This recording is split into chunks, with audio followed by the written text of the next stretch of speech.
Hi guys, and thanks for signing up to watch today's video about promoting community. I'm Jonah, in case you didn't know. Today's my 6th birthday.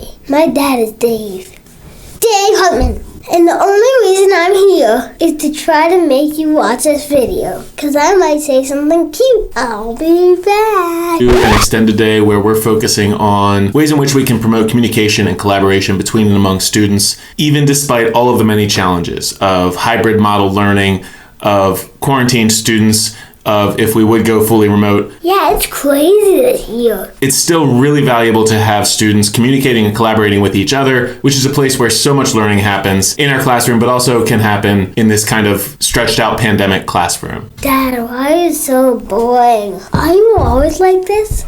And so this will be a short video where I'm just going to walk through some of the things that I do in my classroom. None of them are particularly fancy. Everything I show you today is done through Google's Suite for Education, which we obviously all have access to, along with one other website called Flipgrid, which is free for educators and really easy to use. And so a lot of it is just some workarounds that I've found helpful in terms of getting students to actually collaborate and interact with one another. The workaround for some of the things that I'll show you today is a little bit tedious. So, it's something that you can take a look at and decide what's going to work for you. You do you. And hopefully you can take something from it. So I want to start today with just like a standard learning plan that I put out each day. And so we'll take a look at the learning plan from last Thursday and Friday. I try as hard as I can to make everything accessible from home. Honestly, that's partly just to save me the trouble of having to remember who's quarantined and who's sick but not quarantined. And so it's just all available for students to learn. I use this with students in class. They will open up the learning plan and walk through these several check boxes each day. So on Thursday, they started with a short video, and this one was 5 minutes long, about a grammar skill that we are taking a look at this week. Grammar! After that, students watched a very short second video containing their essay prompt for the day. They then hopped onto Google Classroom and opened up that day's document that I created for them. And that's a really important part of the system. A lot of you probably do this already, but if you create the document and push that out, you then have access to all of those documents in one folder for each class. It's a lot easier to find and to grade. And so the student types their essay here. And if you wanted to, you could actually give them live feedback, literally as they're typing. If you want to fully overwhelm them, you can give them feedback as they write. In my case, they have to write for a minimum of 25 minutes, and they have to highlight the skill that we learned in the video. That brings us to Friday's lesson. And this is where you can kind of see the collaboration happening. First, they watch a short video where I basically point out some of the common pitfalls that they might see when they do peer editing today. The common mistakes that students are going to make. And that's something I put together very quickly the afternoon before. Then they're going to figure out who that day's partner is. And this is something that took kind of a long time to set up. And it's also something that they've had to be trained on so they understand how to work this. But they click to find out who their elk partner is. So they have 10 different partners named after animals because why not? I love animals. And so this is just a series of about 50 hyperlinked slides published to the web. This was all made in Google Slides. And so they just need to go to their class period and open up the elk partner, and they can find their name on this list and see who their partner is. Then they have been trained to head back to their learning plan. It says here they need to peer edit elk's essay. So that hyperlink brings them to another published Google Slide document where they just click on their period and it brings them into the folder where all of the students' essays are. They can quickly find their partner's name, open up the essay, and begin their work. They've been really carefully trained on exactly how to do editing. You mean you can't just write good job? Great detail. Good job. Good detail. Good job. Good detail. Good job. Good detail. And so in my classroom, that means they are focusing only on the skill that we're learning that week. They're not going to be know-it-alls and point out every single error. They're going to focus only on the one skill that we had to do right that week. But Dad, they forgot a comma. I want to tell them. They're also going to give some positive comments. And this is, again, something that had to be trained and retrained, but I think they're almost there. So they hop back into the learning plan, and now they're going to complete a second edit for a different partner. So again, they open up that peer editor chart, they click on their class period, they click on the Fox icon, and here we have a different partner for that student to work with. Toward the end of class, they are writing a journal, which is, again, it's all as hyperlinked as I can make it. I want it to be easy for them to access. That doesn't mean it goes without any problems, and we'll talk about a bunch of the problems that I've had to deal with, but it's easy for them to access their work. And in this case, they've also been trained on where to find, for example, their 15 journals here. These are hyperlinked into one document. They click on Journal 15, and that's their space to write. The internet is magical. They can actually page back through and see all of the past journals that they've written before today. On Monday, a classmate will actually open this journal and respond. So you do have them conversing back and forth in writing, which of course I teach writing, so that works out really well for me. You have them collaborating to make a piece of writing strong, and you have them working with a tremendous number of different partners. And thus you avoid some of those pitfalls of, the 3-week project where one group member isn't pulling his or her weight. My partner is not helping my group. I'm really just saying this to look smart. The system is designed so that if that happens once, it's really just not a big deal. Your partner didn't respond to you that day. You had a second partner, so hopefully they did. And if not, I'll step in at that point. And the other thing that will happen on Monday is that students will read a sampling of completed essays. As they do that, they're going to take notes on what they find for the best hook or the best plot of the essay or some other best. And they'll record those bests in a Google form that I'll push out to the learning plan. And after they've recorded that information, they're going to then share that information with their peers. So they will film a short Flipgrid that explains some of the best work they saw and what made it great and who wrote it. So this lends some authenticity to each writing prompt, since they are genuinely writing for an audience of careful readers. And so they know they're going to have that peer review that is both public and positive, because we're going to celebrate the successes rather than criticizing errors. And it also provides me with one last opportunity to kind of reinforce the skill we've been working on via students seeing a great example of that skill at work. Hi, so I edited Ava L's writing, and so pretty much my favorite line was when taking a bite of a gingerbread cookie, she heard a sound that said ouch, and I really liked the use of automatopoeia, and it kind of created a little bit of suspense. I read Jeremy's essay, and my favorite sentence was when the essay stated, "This image of freedom was going through everyone's mind," and it was the Google Doc image that he had, and I really thought that was creative. And so that's all done through flipgrid.com. It is free for teachers. It's really easy to use. I know a lot of teachers are already using it now. And I find it really great for a Wednesday or an at-home learning day where you still want students to publicly participate, but they do so via a short recorded video. So in my opinion, it transacts information a little bit more efficiently than sometimes a live Zoom might be able to do. You have this 30-second video where the students really focused on explaining the thing that they are asked to explain. So let's take a look at how all of this was set up. We'll start with the learning plan itself. As you're probably aware, you're able to put hyperlinks into this plan. They become very easy for students to click on as they're going through their learning plan. And all you need to do in order to do that is get the hyperlink that you want to share, highlight the text that you want to hyperlink, click on the hyperlink up in the taskbar up here. Why do you keep saying hyperlink? Hyper. And paste it in, and that puts in What to put in, Dad? a hyperlink. Next, in terms of setting up an assignment in Google Classroom, the best way I can recommend to do that is to create a template first. So open up a new document, whether it's probably a Google Doc or maybe even a Google Slides. Open up that document in Google Drive, add any information that you want to add, and in my case, I have directions for them. I have some requirements at the top. Yeah, nobody reads directions these days. You could just skip that part and then tell every student 3 or 4 times. Or 5. Or 6. I'm 6. And then in Google Classroom, go to Classwork, create assignment, title the assignment, add some instructions if you'd like, and then down here you are adding that document from Google Drive. If you've worked on it recently, it'll pop up in your recent documents. Click on Insert, and then this is a really important part. You need to select Make a Copy for each student. This is what makes the magic possible, basically. This is what creates a folder for you with every student's work, and you can actually check on that work as they're writing. Instant feedback. Boom. You have live access to every document. They never have to turn it in. You can just grade it when it's due. I'm going to select all my different classes here. And this brings us to one of the most challenging problems for which I do not have an answer. The way I work in my classroom, I ask students not to turn things in on Google Classroom. I think that's probably infuriating to my colleagues because I'm sure they want things to be turned in. However, once the student turns something in, they can no longer edit it. Their partner cannot see it. It's impossible for them to work with at all after that. And that's just not how my classroom works. Students are constantly asked to revise their work, to reopen their work, to try a little bit harder. But trying is so hard. It's hard. Hard like a rock. And so I have had to train the kids not to turn things in because it makes it tremendously hard for us to do what we do. That aside, depending on your circumstances, it might just work for you to have them turn it in like normal if they're not going to work with the document any further after they've submitted their work. So in a normal circumstance, I would click assign here, and that creates my document. Now, in terms of how I set up these partner charts. All right, let me stop you there. I need you to know something. My dad is crazy. No one should listen to him. Ever. Especially not now. This is basically one really lengthy Google Slide document, and it just contains a series of hyperlinks. So, I mean, the organization is pretty straightforward. Each class period has kind of a title slide here, followed by 10 slides, each one for an animal of the alphabet. I love animals.